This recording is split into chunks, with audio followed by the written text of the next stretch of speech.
All right, welcome everybody to another exciting and informative SEVA VentRounds. What we're going to do today, as usual, is maybe we won't. I'm going to move this thing. Here we go. How about that? There we go. So we start off with our usual disclaimers. We don't endorse any mode, manufacturer, or company. What we say is our opinion. It does not represent that of the Cleveland Clinic. These are the conflicts of interest of Dr. Mireles and myself, Rob Chatburn, and I will be presenting today with the help of Ariel Granero because Dr. Mireles is unavailable. This session is recorded. We ask you to keep your microphone muted unless we call on you or unless you want to make a comment. We will be monitoring the chat. You can certainly write in your comments in the chat. Let's see, what else do we want to say? Also, to get CRCE credits, you want to enter your name into the chat box to verify attendance. You have to have an evaluation to complete to receive the credit, and you have to do the evaluation within 1 hour of the completion of this SEVA VentRounds. And we'll give you QR codes at the end so you can access the evaluation. So as always, we want to start off with some background SEVA knowledge. And today, we want to talk about some key definitions. And that has to do with the definitions of spontaneous versus mandatory breaths. And I like to emphasize this because we are frequently misled by manufacturers of ventilators who want to say that any breath that is triggered by the patient is spontaneous, but that is insufficient for our purposes of classifying modes. The basic definition of a spontaneous breath, what the meaning of the word spontaneous means uncaused, is that the patient retains control of the timing. And specifically, we're talking about the respiratory rate and the inspiratory time. In order for the patient to do that, inspiration must be patient triggered and patient cycled. So all you really have to do is memorize this. Spontaneous breath means that inspiration is patient triggered and patient cycled. Therefore, a mandatory breath is anything else. And with anything else, then the patient loses some control over the timing. So for example, if inspiration is machine triggered or machine cycled, then we're going to call that a mandatory breath. So that would include machine triggering and patient cycling, patient triggering and machine cycling, or machine triggering and machine cycling. Those are 3 different ways you can do it. And you can give those different ways names if you want. It might give you some clinical information, but it doesn't help in terms of our taxonomy of modes of ventilation. Another key definition is intermittent mandatory ventilation.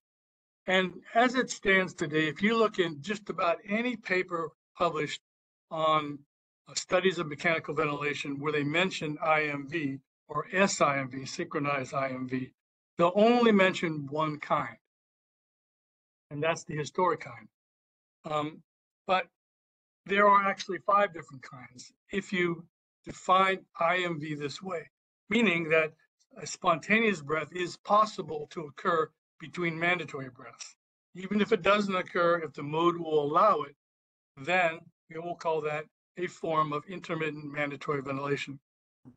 And we define it specifically this way because there are some ventilators that have pressure controlled CMV or pressure control assist control that have please mute your mic. Who is ever listening out there, please keep your microphone muted. So anyways, the point is that some ventilators in pressure control mode will allow the patient to breathe spontaneously during a mandatory breath. But then if a patient tries to do it between the mandatory breaths, you just get another mandatory breath. So that's not to be confused with what we're talking about here. So as I mentioned, there are 5 different types. The first type is the traditional type seems to be the only type that you read about in books and papers, is that mandatory breaths are always delivered at the set rate.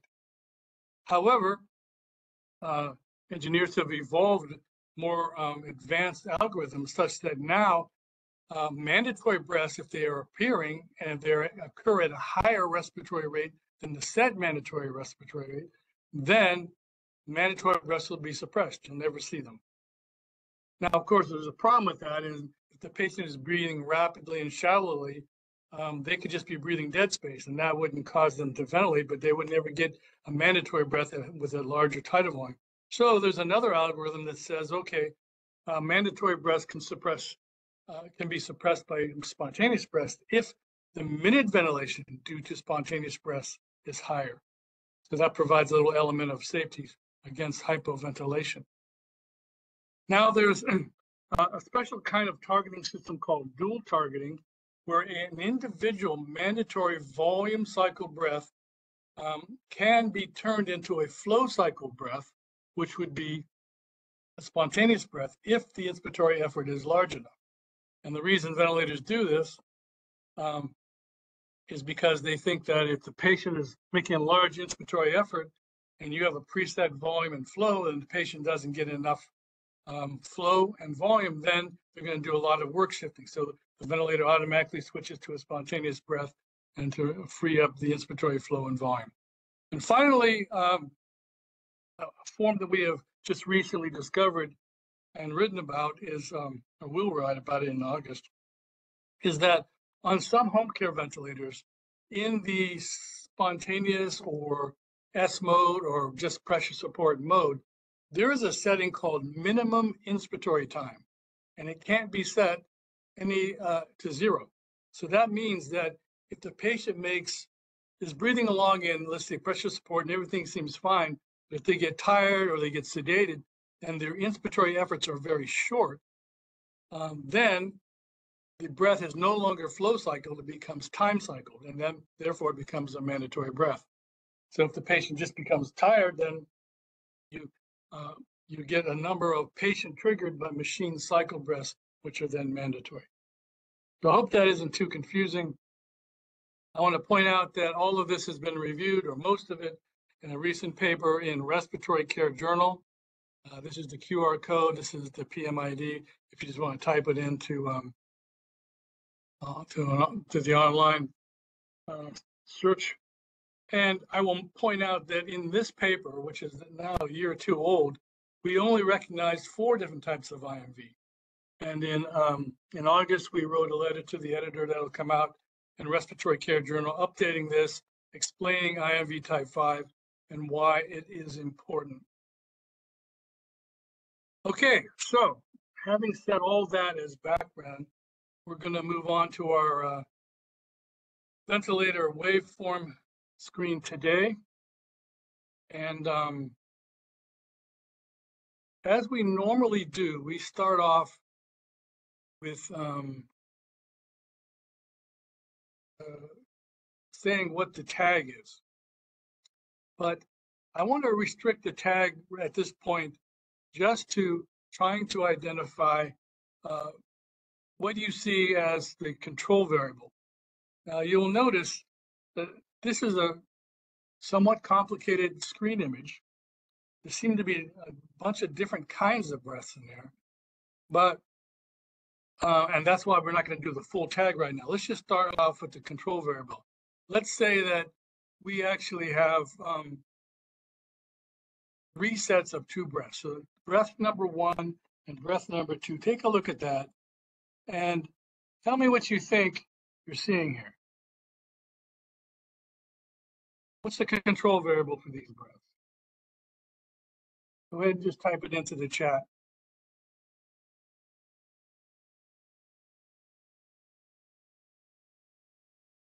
Anybody? Unless I can't see the chat. Oh, there we go. Mike says volume control. Sherry says volume. There we go. That's exactly right. And the reason why is because, as we can see here, the flow is constant. Oops, hang on. That's not right. The flow is constant. And the only way the flow can be constant is if you set it that way. And so setting the flow, and we see the volume is also constant. So if you set the volume and the flow, that is the definition of volume control. Okay, so let's move over here and look at these two breaths. You can see the distinct difference here, right? What is the control variable now?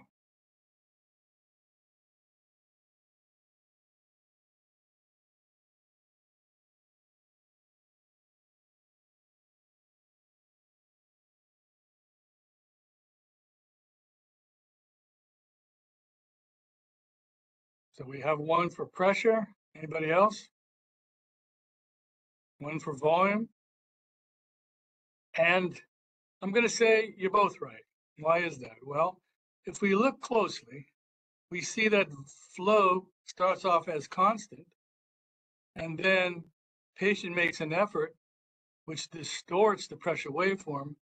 The ventilator senses that and says, uh-oh, volume control is no good because the patient is doing work shifting, so it switches to pressure control.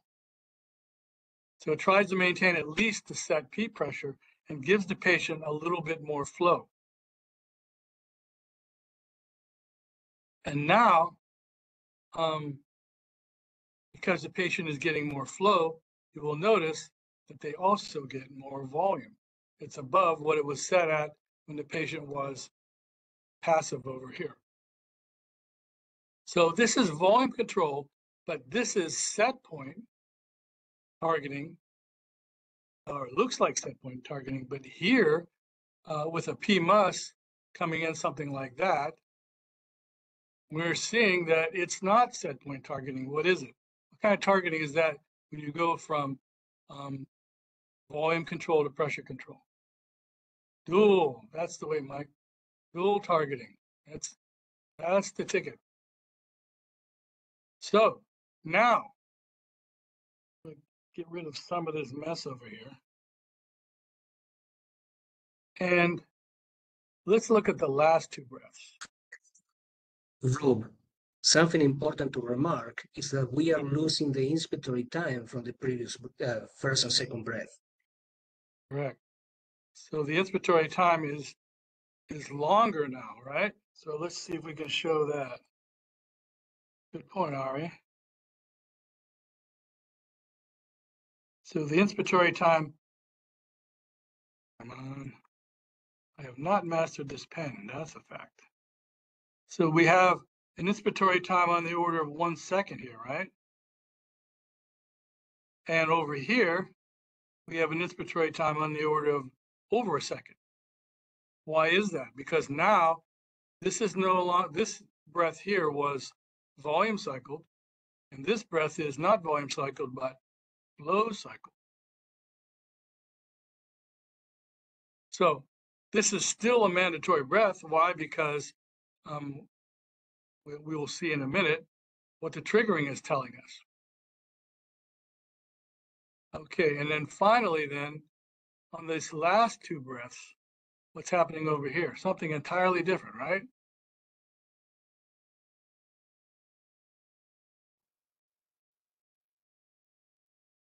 What is our targeting scheme here? And what's our control variable?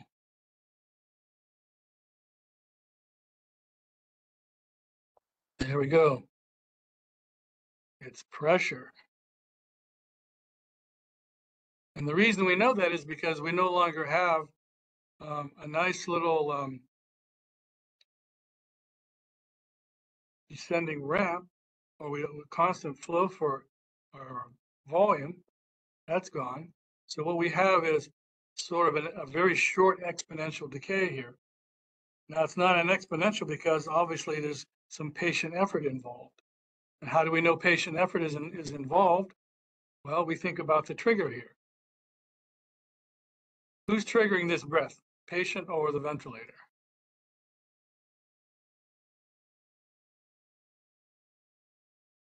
Patient. Yep, we know that because this curve, the flow curve, is turned white, indicating that we have flow triggering. Now, if we go back to these first two breaths over here, who's triggering, the patient or the ventilator? Vent. We have no indication of triggering by the discoloration of the waveforms. What about these two guys? Again, vent, same situation. So now we have deduced that we have volume control and we have dual targeting instead of set point targeting. What about inspiration? Are we looking at assistance, over assistance, or under assistance? Well, obviously, these first two guys, there's just going to be assistance. There's not an issue of over or under because the patient is passive. But what would you say about these two middle guys? Does this look like normal assistance, over assistance, or under assistance? Okay, now this is going to be a judgment call. And where do we look for it? Well, if it's volume control, as we said before, you don't see a distortion. I mean, when you see a distortion due to under assistance in the pressure waveform. And here we see that as the patient makes an inspiratory effort, as reflected in the increase in the flow, then the pressure waveform decreases. Now, the pressure waveform doesn't go below baseline, so we can't call that severe work shifting or flow starvation. We do see that there is some work shifting. So the question is this normal? Is this acceptable? Or is this excessive? And the way I like to think about it is, if you know that the area under the flow time curve is volume, right? Then look at the extra flow and volume that you get by the PMUS. So that's caused by PMUS, that little guy right there.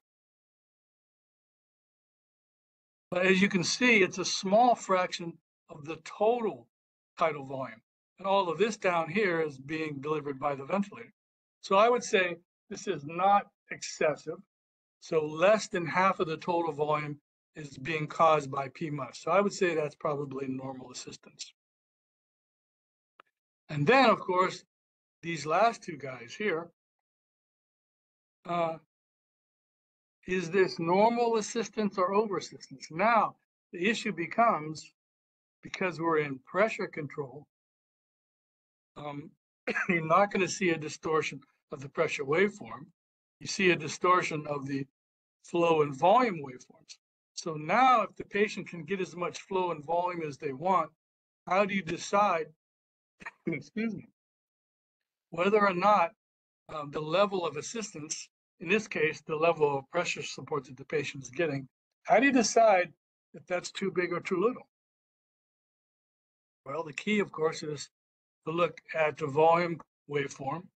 And as you can see here, the volume being delivered with these spontaneous breaths is way higher than what was set for the patient if they were under passive conditions.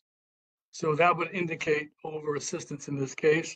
In fact, it's pretty high. It's like probably about 800 mLs.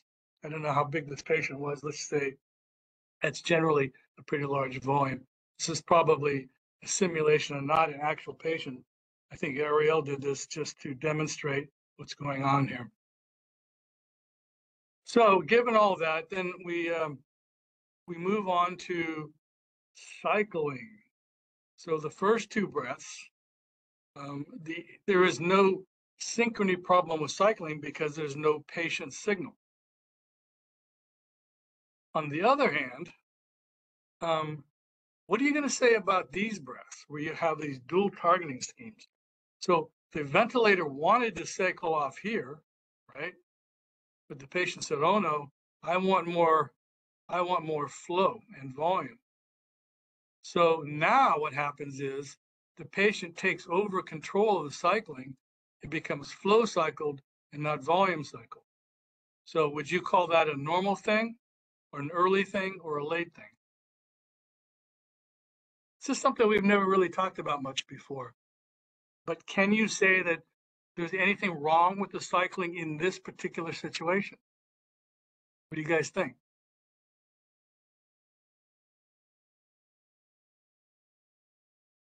Well, if the patient gets control of the cycling, and by design, right? That's what this dual targeting is set to do.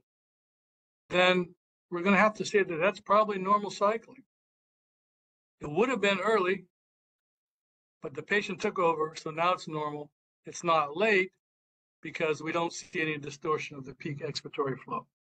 I'm going to have to say that that is a normal cycling mechanism. In this And again, case, we cannot graduate the percentage of cycling. It's going to cycle when the flow decays to the set peak flow in the volume control breath. say that. Oh, here? Is that what you're talking about, Ari? Yes, it cycles at the same percentage of the same peak flow that we had on the previous breath in volume control. Yeah, so you would look at that as 100%, and that is whatever you have set, and that's the default cycle off flow for this breath. Is that what you're saying?